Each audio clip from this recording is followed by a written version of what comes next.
though, do it. Yeah, the body knows, bro. And that's why, I'm always talking about Star Wars, but, at the end of Star Wars, the original, Luke turns off his targeting computer, right? And who comes in at the last second to save the day but Han Solo and Chewbacca, who in my mythology is the body and the emotions. So your body and your emotions come into an alignment. That's why I love Star Wars, not because of anything they've done in the last 20 years, but because he nailed the archetypes.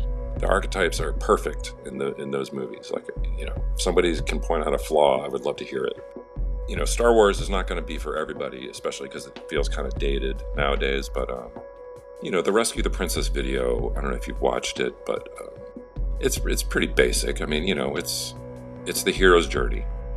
It's like a pattern, in nature. It's rescue your mind from the prison of your culture.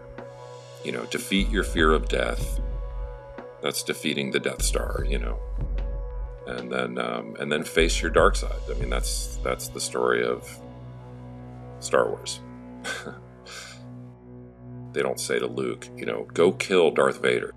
They don't say to go kill him. They say you have to face him. And that's because we all have a dark side that we have to face and we have to integrate. And I think for anybody who's interested in that, I think Carl Jung probably did the most comprehensive work on that. I'm sure there's others. And I think analyzing dreams, I think meditation, all these things are just tools that you need to have in your toolkit, I think you got to watch it with this philosophical angle in mind, that Luke is supposed to be you. Your mind's been captured by this imperial empire, this rigid authoritarian structure, which is your culture and your government. I mean, all cultures and governments are rigid and authoritarian by nature. That doesn't mean that they can feel like there's law and order. Like, we're going to have laws, even if your culture isn't authoritarian in the way we normally think of authoritarianism. It's still authoritarian in the sense that it's giving you these commands to live by. So, all cultures are authoritarian in that sense, and they all want you to conform.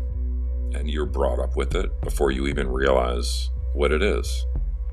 And so, you do have to kind of free yourself from this. It's really a prison of the ego that you constructed, and your parents played a role in it, your culture played a role in it. And I think in order to be like whatever it means to be an adult, that's part of what it means, is that you've shed this cocoon of your ego and you see it for what it is. You don't get confused about what your thoughts are. You're going to have intrusive thoughts. You're going to have thoughts that you wonder where they come from. You don't identify with the thoughts.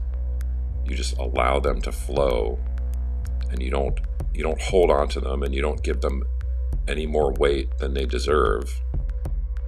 I always loved this idea that the ancient Egyptians looked at thoughts as like a sense rather than something that you're doing, meaning that you've got inputs coming into your eyes through sight, you've got input coming into your ears through your hearing, and you don't think that you're producing those things. It's just, your eyes are taking in the light, and your thoughts are similar. Like, your thoughts are going to come into your head from literally out of nowhere, apparently. But they're not you, and any more than, the things that you hear are you, and as your eyes can play tricks on you. You can think that you hear a baby crying, but it turns out it was a cat or whatever. Your mind can play tricks on you too. And I think that's the ultimate lesson of humanity, is like, your mind will play tricks on you. And I think, in Star Wars, Obi-Wan at one point says, your eyes can deceive you, don't trust them. And that's another way of saying that, Obi-Wan wants him to put on this helmet so that he can't see. And he's like, how am I supposed to fight? I can't see. And he says, your eyes can trick you, don't trust them. And that's another thing with Star Wars. A lot of it, it's about, feel the force around you. And I feel like our emotions, I struggle with that one, like what is the message there? But because your emotions can lead you astray in a similar way that your thoughts can, and I do, I guess I suspect that it's because you use your ego to interpret the emotion. So it's like I tend to think that the emotions, whatever emotions you're feeling, are real. They're being caused by something. It's just a matter of how do you interpret what is causing this emotional feeling. Whether we're talking about emotion as like an emotional state, or we're talking about feeling as in like a feeling in the body. Like you might feel like you're hungry, you might feel like a certain way, but it turns out it was just gas, whatever. If that's the best way to think about it, but I think you get what I'm saying. I mean, the mind is not a computer, but it's like a computer. And that's why, I know you've not seen Star Wars, but C-3PO is a good example of what I think the mind as a machine sort of does. It calculates, it translates. And I think you notice that when you are having thoughts, like you're being judgmental of people, it's like your mind's calculating these things. It's comparing this to that, I think you notice that a lot with, in order to make a comparison, you have to have some kind of judgment on something, and then the ego is really good at that. Like I said earlier, the ego was built by a child. You were a child when this thing started to form.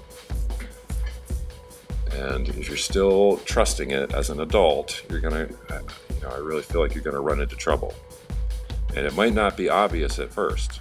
You could make it into your 30s and 40s, maybe, with minimal scrapes and injuries. But if you don't have the right attitude about the ego, I feel like, at some point, that timeline is going to shrink. And I know a lot of people who are older, who somebody earlier said, the ego it like crystallizes if you don't come out of it. And I think, you can become trapped in it. I know that was my situation for most of my life. I was trapped by the ego.